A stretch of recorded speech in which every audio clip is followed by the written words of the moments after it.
We have some breaking news coming in. Sri Lanka says that it has rescued over 30 critically wounded sailors from an Iranian ship.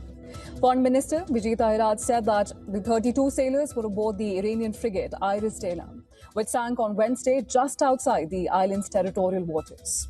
No information was immediately available on the cause of the explosion that sank the vessel. This is the latest we're getting from Sri Lanka. It says that it has rescued over 30 critically wounded sailors from an Iranian ship.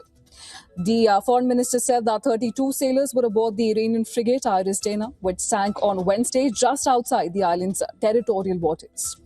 No information was immediately available on the cause of the explosion that sank the vessel.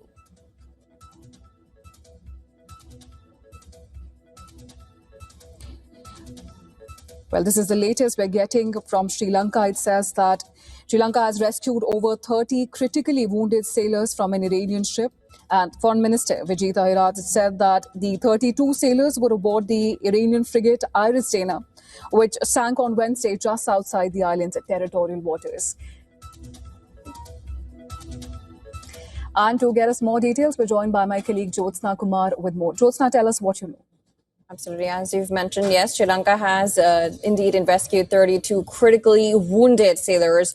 They were aboard the Iranian frigate Iris Dana.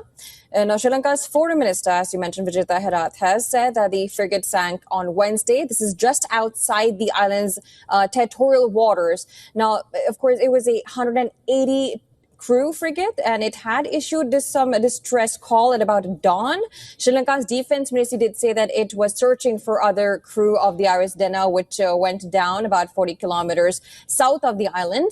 Now, of course, the foreign minister has also said that no information was immediately available as to what is the cause of this explosion and that did sink the vessel. The injured sailors were taken to the hospital in the island's south, and so far the police have now stepped up security outside the hospital where the wounded soldiers were taken, where the Iranians were brought there by the local Navy.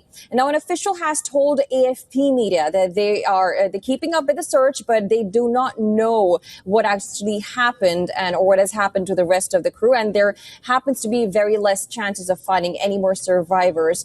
Now the foreign minister has also said that 2 Sri Lankan Navy vessels and an aircraft were deployed for the rescue operation of these Iranians. And the Navy spokesperson did say that the operation was in line with Sri Lanka's maritime obligations and that the 32 Iranian soldiers, they were evacuated to the main hospital. That's what we know as of now. And both Sri Lanka's Navy and the Air Force do say that they're not releasing the footage. We don't have the footage as of now, is because it involves the military of another state, that's Iran. Now, there are speculations about, what could be, considering the fact that there is West Asia, conflict going on. So there are some speculations, but of course, it has not been verified as of now. What we know is that there's a Navy frigate that sank, and 32 Iranians have been rescued by Sri Lankan Navy forces, and we do not know what has happened yet to the rest of the crew who were on board the frigate. As of now, that's the only information that we have, Diksha. Right. Thank you so much, Jyotsna, for getting us all those details. Of course, we'll have to wait for, the official statements to come out to conjecture further. But for now, we'll have to, wait for those developments and track it from there.